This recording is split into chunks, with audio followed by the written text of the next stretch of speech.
Congress senior నేత Jeevan Reddy, Jagtial MLA Sanjay కుమార్ల panchayat ఇప్పట్లో తగ్గే అవకాశం కనిపించడం లేదు. ఈ ఇద్దరు నేతలు బహిరంగ విమర్శలు చేసుకుంటున్నారు.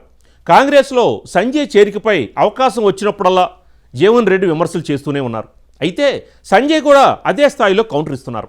ఈ ఇద్దరు నేతల రాజకీయ విభేదాలతో జగిత్యాల కాంగ్రెస్ మరింత అయోమయానికి గురవుతోంది. అధిష్టానం కూడా పట్టినట్లుగా వ్యవహరిస్తోంది. జగిత్యాలలో ఈ ఇద్దరి మధ్య పొలిటికల్ ఫైట్ సమ్మర్ని మించి ఎలా మంటలు పుట్టిస్తుందో ఈ స్టోరీలో చూద్దాం.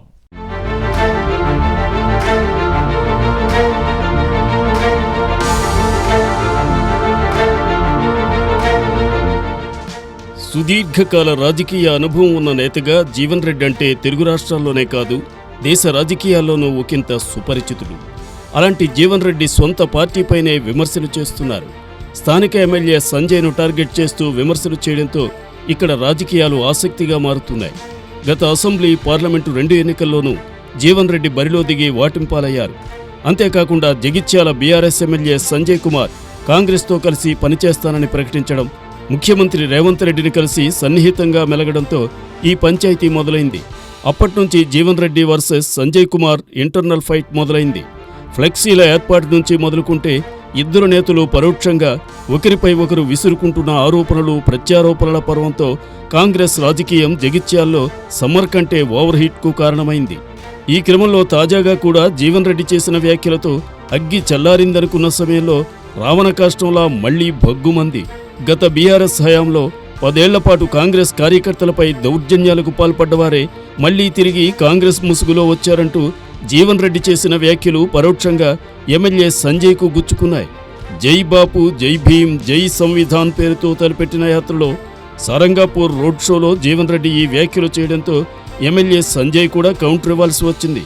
జీవన్ రెడ్డి కూడా ఒకనాడు టీడీపీ నుంచి కాంగ్రెస్లోకి వచ్చిన వాడేనంటూ సంజయ్ కుమార్ కామెంట్ చేశారు. ఆయన గత ఎంపీ ఎన్నికల్లో నిజామాబాద్ కాంగ్రెస్ అభ్యర్థిగా పనిచేసినప్పుడు ఎందరో ఎంపీపీలను, సర్పంచులను, పీఎస్సీఎస్ చైర్మన్లను, జడ్పీటీసీలను బీఆర్ఎస్ నుంచి కాంగ్రెస్లో చేర్చుకోలేదంటూ సంజయ్ ఎద్దేవా చేశారు. జీవన్ రెడ్డికి ఓ నీతి, మిగతా వారికి ఓ న్యాయమా అంటూ సంజయ్ కుమార్ గట్టి కౌంటర్ ఇచ్చాడు. దీంతో జగిత్యాల్లో కాంగ్రెస్ పార్టీ రాజకీయాలు ఆరణి చిచ్చులా భారీ ఉష్ణోగ్రతలకు ఏమాత్రం తగ్గకుండా రగులుతూనే ఉన్నాయి.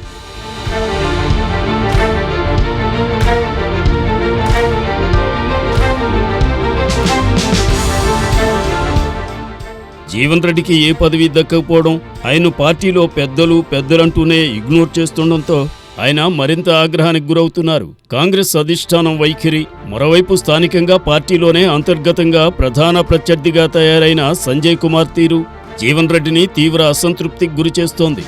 దాంతో ఆయన ఎప్పుడు మాట్లాడినా ఏదో ఒక సంచలనమైన కామెంట్స్ చేస్తూ అటు పార్టీని ఇరకాటంలో పెడుతూనే ఇటు సంజయ్ కుమార్ కూడా నోరు విప్పక తప్పని పరిస్థితి తెస్తున్నాడు.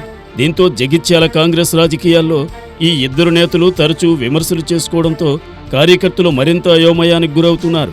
అయితే జీవన్ రెడ్డికి ఎమ్మెల్యే కోటాలో ఎమ్మెల్సీ పదవి వస్తుందని ఆశించారు. కానీ ఆయన పేరును పరిగణలోకి తీసుకోలేదు. భవిష్యత్తులో కూడా ఎలాంటి పదవి వచ్చే అవకాశం లేదని ఆయన భావిస్తున్నారు. అంతేకాకుండా సంజయ్ కుమార్ కాంగ్రెస్లో చేరడంతో పార్టీలో తన ప్రాధాన్యత తగ్గిందనే భావనతో ఉన్నారు. పార్టీ చాలాసార్లు జీవన్తో చర్చలు జరిపినా ఫలితం మాత్రం లేదు. దీంతో ప్రతిరోజు జగిత్యాల రాజకీయాలు వేడెక్కుతున్నాయి. ఇక్కడి వ్యవహారాలపై అధిష్టానం ఎలాంటి చర్యలు తీసుకుంటుందో వేచి చూడాలి.